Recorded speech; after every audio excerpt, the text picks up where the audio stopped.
অভিযানের মাত্র 1 মিনিটের মধ্যেই ইরানের উচ্চপদস্থ 40 কর্মকর্তাকে হত্যা করতে সক্ষম হয় ইসরায়েল।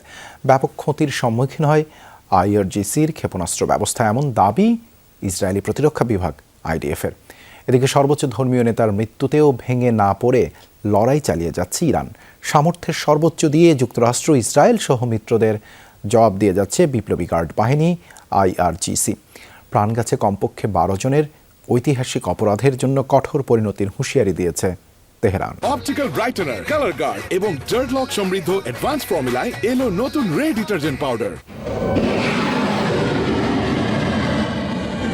ইরানি ভূখণ্ড লক্ষ্য করে ছুটছে একের পর এক মার্কিন ইসরায়েলি ক্ষেপণাস্ত্র। কখনো যুদ্ধজাহাজ, কখনো বা লঞ্চার থেকে উৎক্ষেপণ করা হচ্ছে মিসাইল। এক প্রকার বিনা বাধায় আঘাত হানছে রাজধানী তেহরানের প্রাণকেন্দ্র ছাড়াও একাধিক প্রদেশে। রোববারও ইরানের বিভিন্ন স্থানে যৌথ হামলা অব্যাহত রেখেছে ইসরায়েল যুক্তরাষ্ট্র। রাজধানী তেহরান ছাড়াও তাবরিজ, কোম, কারাজ, কেরমানশাহ সহ 31টির মধ্যে 24টি প্রদেশেই হয়েছে হামলা।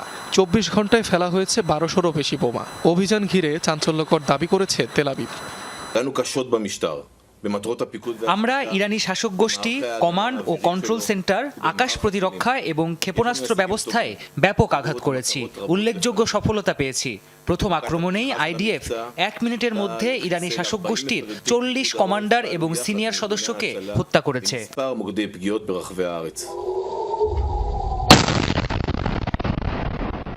এদিকে সবার ধারণা ভুল প্রমাণ করে সর্বোচ্চ ধর্মীয় নেতার মৃত্যুর পরও মার্কিন ও ইসরায়েলি আগ্রাসনের জবাব দিয়ে যাচ্ছে তেহরান। শনিবার ইসরায়েলের রাজধানী তেল আবিব, বন্দরনগরী হাইফা, জেরুজালেম সহ একাধিক শহর লক্ষ্য করে কয়েক দফায় মিসাইল হামলা চালায় ইরান।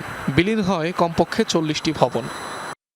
ইরান এই ঐতিহাসিক অপরাধের দায়ীদের বিচার ও প্রতিশোধকে তাদের কর্তব্য এবং বৈধ অধিকার হিসেবে বিবেচনা করে। এর জন্য সকল ক্ষমতা ব্যবহার করা হবে।